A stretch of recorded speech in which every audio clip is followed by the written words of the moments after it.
Everyone, it's me Anjali from self improvement is Anjali. तो guys आज बहुत ही इंपॉर्टेंट बात बताऊंगी आप लोगों को।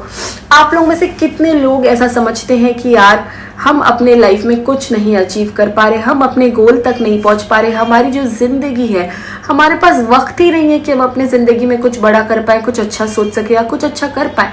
मतलब हमारे पास हमेशा हम घड़ी की तरफ देखते हैं और हमें ये रियलाइज होता है यार हमारे पास तो टाइम ही नहीं है, टाइम नहीं है तो हम बड़ी चीजें कैसे अचीव करेंगे, कैसे करेंगे जो हम पाना चाहते हैं। तो देखो गाइस, एक चीज बता दे रहे, मतलब टाइम जो होता है ना वो कभी किसी के लिए नहीं रुकता है। यही एक ऐसी चीज है जो भगवान ने इक्वल क्वांटिटी में हम सबको दी है। बड़े से बड़ा, अमीर से अमीर, गरीब से गरीब, हर इंसान के पास एक कॉमन चीज है और वो है टाइम।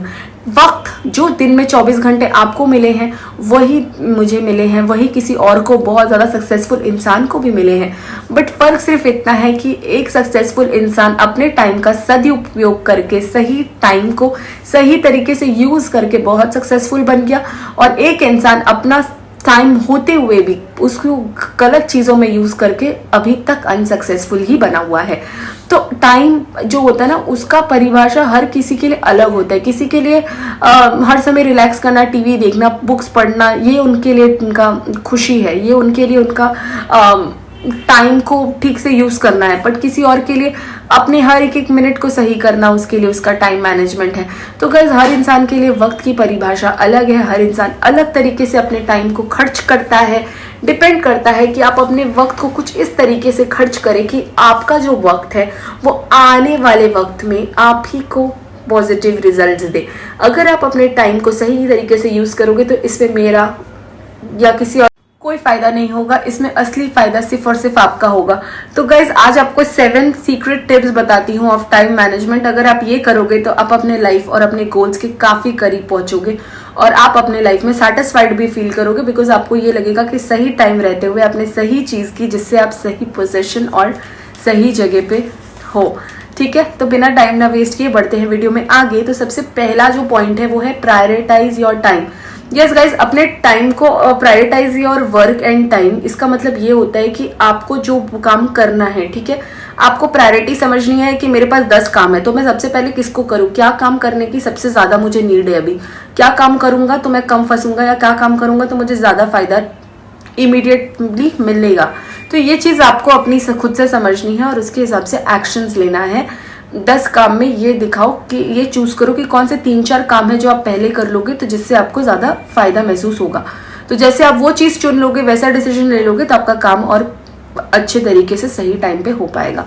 पॉइंट नंबर 2 है know how you are spending your time. Yes guys, ये बहुत इंपॉर्टेंट है कि आप अपना टाइम कैसे अच्छे से स्पेंड कर रहे हो।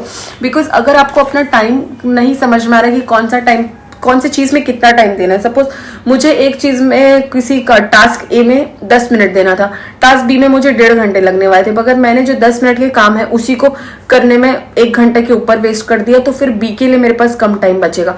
तो मतलब ये समझना है कि आपको कहाँ पे किस काम के लिए कितना टाइम स्पेंड करना है, किससे अपना काम को डिजाइन करना है, वो आपको अच्छे से समझना है। आपको अच्छे से अपना टाइम का मैनेजमेंट सीखना है। जैसे आप ये सीखते चले जाओगे, या लिख लो, डायरी मेंटेन करो, लिखो कि किस टाइम पे किस चीज को करना ज्यादा प्रायोरिटी बेसिस पे है, या फिर मैं किस टाइम किस चीज को करने में कितना टाइम दूं, ए में ज्यादा टाइम दूं या बी में ज्यादा दूं। अपने अंडरस्टैंडिंग को डेवलप करो। तीसरा पॉइंट अगर मैं बोलूं वो है अवॉइड मल्टीटास्किंग। अवॉइड मल्टीटास्किंग क्यों मैं बोल रही हूँ, जब हम एक साथ 10 काम हाथ में ले लेते हैं कम टाइम के लिए तो क्या होता है, हमारा ये भी काम अच्छे से नहीं होता है, वो भी काम अच्छे से नहीं होता है, तीसरा काम भी अच्छा। मल्टीटास्किंग की एक सबसे बड़ी प्रॉब्लम ये होती है ना कि हम क्या होता है ना, खुद इतने सारे काम को एक साथ मैनेज भी नहीं कर पाते तो पैनिक फीलिंग आ जाता है, और जब पैनिक हो जाते हैं तो हमारा काम सही होने के बजाय बिगड़ने लगता है। तो हमें अच्छे से डिवाइड करना चाहिए। ये नहीं कि आज ही एक दिन के अंदर ही हीरो बनना है या हीरोइन बनना है, सारा काम एक ही साथ निपटाना, ऐसा नहीं होता। टाइम अच्छे से मैनेज करो तभी अच्छे से कर पाओगे। जब मल्टीटास्किंग एक लेवल तक करो, ये नहीं कि सारा काम को एक ही दिन करके पूरा अपना दिमाग खराब कर लिया। ओके, तो अब बढ़ते हैं 4th नंबर पॉइंट की तरफ, और वो है set reasonable time limits. Yes guys, खुद के लिए आपको एक टाइम लिमिट क्रिएट करना है कि ये काम मैं 1 महीने में करूंगा, ये काम मैं 2 महीने में करूंगा, या इसके लिए मैं 2 दिन लगाने वाला हूँ। मतलब क्या है, कौन सा काम में क्या लगने वाला है ये सिर्फ आपको पता होता है। और आपको अपने लिए खुद के लिए एक प्रॉपर टाइम लिमिट क्रिएट करना होता है। जब आप ऐसा करने लगते हो तो आपको समझ में आने लगती है चीजें कि हाँ, मुझे प्रायोरिटाइज करना है, मुझे समझना है कि कब कौन से काम को सही डायरेक्शन में करूं या कब किस काम को कैसे किस तरीके से करूं, कि किस टाइम फ्रेम में करूं। ये चीज आपको एक डायरी मेंटेन करिए, नहीं तो नोट पैड में लिखिए, नहीं तो नोटबुक, कहीं पे भी जहां पे आपको लगता है कि आप एक टाइम टेबल क्रिएट कर सकते हो, खुद के लिए बाउंड्री सेट कर सकते हो, वो करिए। इससे आपका प्लानिंग अच्छा हो जाएगा। जब आपकी प्लानिंग अच्छी होगी तो टाइम मैनेजमेंट ऑटोमेटिकली ठीक हो जाएगा। तो अब बढ़ते हैं 5th नंबर पॉइंट की तरफ, और वो है learn when to say no. Yes guys, it is very important कि आपको ना बोलना आना चाहिए। अगर मान लीजिए आपके पास बहुत प्रेशर है, बहुत काम का प्रेशर है, आपके लोग फ्रेंड्स जो भी हैं आपको बोलते रहते चलो ना पार्टी में चलो, पार्टी करते, ये करते वो करते, और आप बहक जाते हो। आपको पता है कि आपका काम ज्यादा जरूरी है, लेकिन आप उनकी बातों में बहक कर हाँ बोल देते हो, क्योंकि आपसे ना नहीं बोला गया।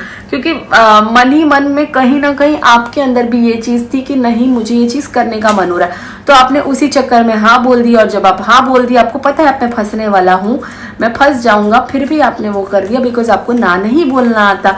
तो learn to say no and understand your priority first. जितनी जल्दी समझोगे उतना अच्छे से काम कर पाओगे। अपना काम को प्रायोरिटी दो, अपने टाइम को प्रायोरिटी दो, समझो कि क्या काम कब करना जरूरी है, उस हिसाब से हाँ या ना बोलो। ठीक है, अब बढ़ते हैं 6th पॉइंट की तरफ, और वो है tackle the most difficult task first. Yes guys, आप अपने आप को जब भी लिखते हो ना, डायरी क्रिएट हो जाती है, उसमें देखो कि कौन सा टाइम सबसे ज्यादा टफ है, किसमें सबसे ज्यादा टाइम लगने वाला है, कौन सा ऐसा काम है जो 5-10 मिनट का काम है, जल्दी हो जाएगा, बस दिमाग लगाने की देरी। तो अपने टाइम का जब आपको क्लियरिटी हो जाए, जब आपको खुद समझ में आ जाए कि किस टास्क को करने में कितना टाइम जाने वाला है, कौन सा टास्क ज्यादा कठिन है, उस कठिन काम को पहले खत्म करो।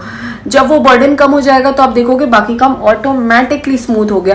तो स्मूथ आपको काम करने के लिए ये चीज करना बहुत जरूरी है कि पहले जो जरूरी है, ज्यादा टफ है, डिफिकल्ट लग रहा है, वो खत्म करो पहले, उसके बाद दूसरे पे आओ। ठीक है, तो अब last but not the least बढ़ते हैं 7th पॉइंट की तरफ, और वो है keep things organise first. Yes guys, good time management जो लोग करते हैं वो अपनी चीजों को अच्छे से ऑर्गेनाइज करते हैं, क्योंकि अगर उनकी चीजें अच्छे से ऑर्गेनाइज ना हो, उल्टे सीधे तरीके से उन्होंने अपना सारा चीज ऑर्गेनाइज किया हुआ है, तो वो काम कैसे करेंगे? आधा टाइम तो वो वही ऑर्गेनाइजेशन में वेस्ट कर देंगे।